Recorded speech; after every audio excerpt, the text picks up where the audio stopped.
राधे राधे दोस्तों, आप सभी को बैकुंठ चतुर्दशी की हार्दिक शुभकामनाएं। बैकुंठ चतुर्दशी के दिन भगवान शिव और भगवान विष्णु की संयुक्त रूप से पूजा की जाती है। इस दिन की पूजा तभी सफल होती है जब भगवान शिव और श्री हरि की पूजा की जाती है। बैकुंठ चतुर्दशी के दिन दीपदान भी किया जाता है।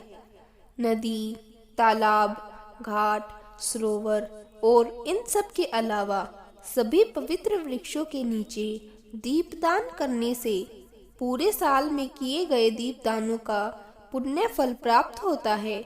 आइए सुनते हैं बैकुंठ चतुर्दशी की पौराणिक कथाएं। पहली कथा।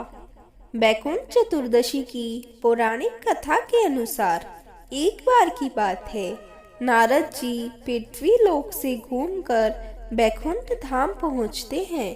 भगवान विष्णु उन्हें आदर पूर्वक बिठाते हैं और प्रसन्न होकर उनके आने का कारण पूछते हैं।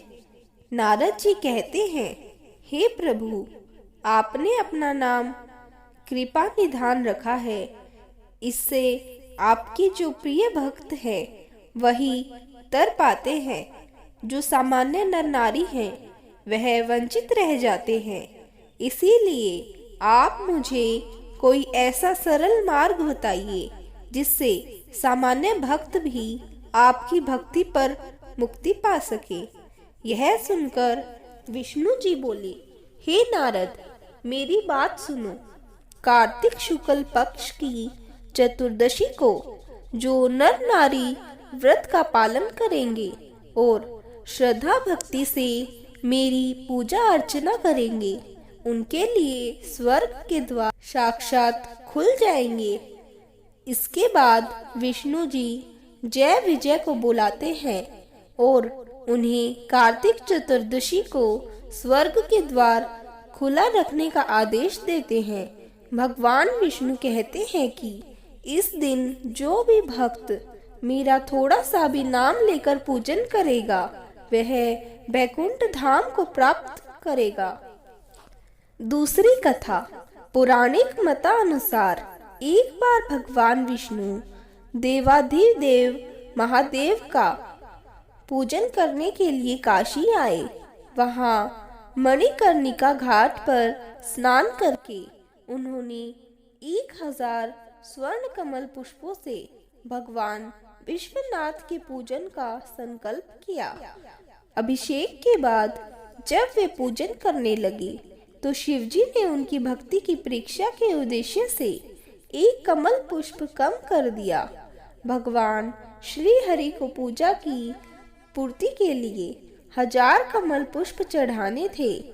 एक पुष्प की कमी देखकर उन्होंने सोचा, मेरी आंखें भी तो कमल के ही समान हैं। मुझे कमल नयन और पुंडरीकाक्ष कहा जाता है।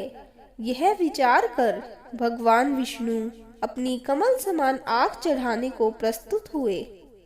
विष्णु जी की इस आघात भक्ति से प्रसन्न होकर देवाधिदेव महादेव प्रकट होकर बोले, हे विष्णु, तुम्हारे समान संसार में दूसरा कोई मेरा भक्त नहीं है।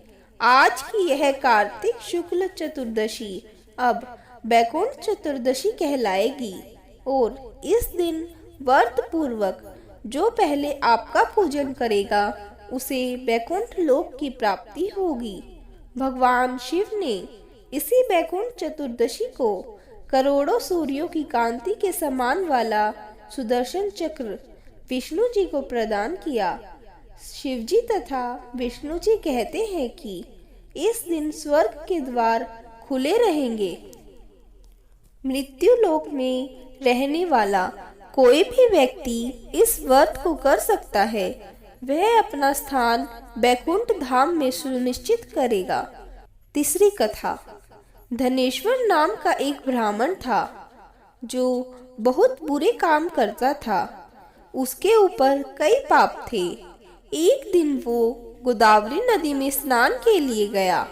उस दिन बैकुंठ चतुर्दशी थी। कई भक्तजन उस दिन पूजा अर्चना कर गोदावरी घाट पर आए थे। उस भीड़ में धनेश्वर भी उन सभी के साथ था। इस प्रकार उन श्रद्धालु के स्पर्श के कारण धनेश्वर को भी पुण्य मिला। जब उसकी मृत्यु हो गई तब उसे यमराज लेकर गए और नरक में भेज दिया। तब भगवान विष्णु ने कहा, यह बहुत पापी है, पर इसने वैकुंठ चतुर्दशी के दिन गोदावरी नदी में स्नान किया है और श्रद्धालुओं के पुण्य के कारण इसके सभी पाप नष्ट हो गए हैं, इसीलिए इसे वैकुंठ धाम मिलेगा। अतः धनेश्वर को वैकुंठ धाम की प्राप्ति हुई।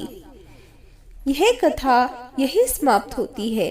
अगर आपको हमारी वीडियो अच्छी लगी हो तो इसे लाइक और शेयर करना ना भूलें। साथ ही कमेंट भी ज़रूर करें।